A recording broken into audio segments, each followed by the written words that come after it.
خير يا دكتور. المدام ضعيفه شويه ومحتاجه انها تنام شهرين يجينا على ظهرها. ده لصحتها وصحه الجنين. انا هكتب لها على الادويه دي تمشي عليها بانتظام وان شاء الله هتبقى كويسه. ان شاء الله. اتفضل يا دكتور.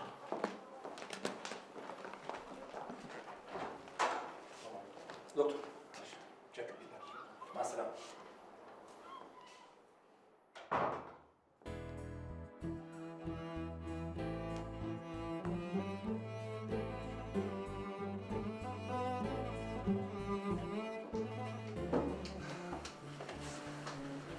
الف سلام عليكي. بقى كده برضه تقلقين عليكي.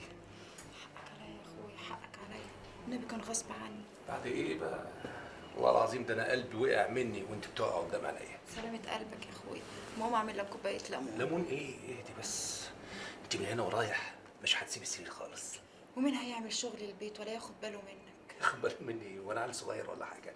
شغل البيت انا اعمله بنفسي، وبالنسبه لشغلي انا هتابعه بالتليفون. النبي يا سي منعم، في بس طلب كنت عايزه اطلبه منك. تطلبي؟ ده انت تأمري يا ام. انا ما قلتليش صحيح، انت نفسك في واد ولا بنت؟ كل اللي يجيبه ربنا كويس، بس انا نفسي اجيب لك حافظ الصغير. قول يا رب. يا حافظ يا رب. ما قلتليش بقى انت كنت عايزه ايه بالظبط؟ كنت عايزه ارجع اشتغل. تشتغلي فين؟ عندكم في الفيلا. ايه اللي انت بتقوليه ده؟ ده مش هيحصل ابدا، الموضوع ده خلاص منتهي. انا لسه بقول لك ما تقوميش من السرير، عايزه تروحي تشيلي شغل فيلا بالكامل لوحدك. اسمعني بس يا سي منعم، امي دلوقتي وسابت البيت واكيد ما قالتش لحد، وانا خايفه تكبر في مخ الست لقى تدور عليها، واكيد هتعرف العنوان لان السواق بتاعكم كان ساعات كتير بيوصلها، وخايفه تقابلها تعرف منها حاجه. معقوله يعني؟ ما هو علشان كده عايزين نسبق احنا. اروح انا للست لقى واقول لها ان امي بعافيه شويه، وانا هقوم مكانها بشغل البيت، ساعتها لا مخها هيروح لا كده ولا هيجيب كده. ايه بس كده لا مؤاخذه، يعني الحمل هيبقى كتير عليكي قوي وانت لسه مجهده.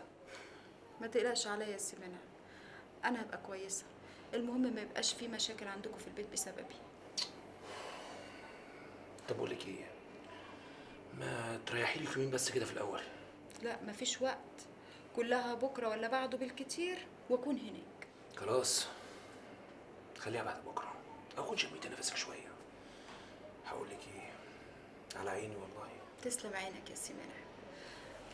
المهم بقى اشوف الورق. تقومي تروحي فين؟ انت اجازه اجباري يعني مناسبه للسرير، وشغل البيت بالكامل انا اللي هقوم بيه. قولي لي بقى نفسك تتغدي ايه النهارده؟ انا اللي هقوم اعمل الاكل، انا عارفه انك ما بتحبش الاكل الجاهز. جاهز ده مين؟ جاهز ده مين وانا موجود في البيت؟ بقول لك ايه، انا هدخل المطبخ دلوقتي هعمل لك دقيقه باميه بالموزه الكندوز، ماشي؟ بس نصيحه يعني لا مؤاخذه، خلي بالك من صوابعك انت بتاكليها. ها؟ الجاهز ايه لا مؤاخذه؟ مفيش رجاله في البيت ولا ايه؟ اوعى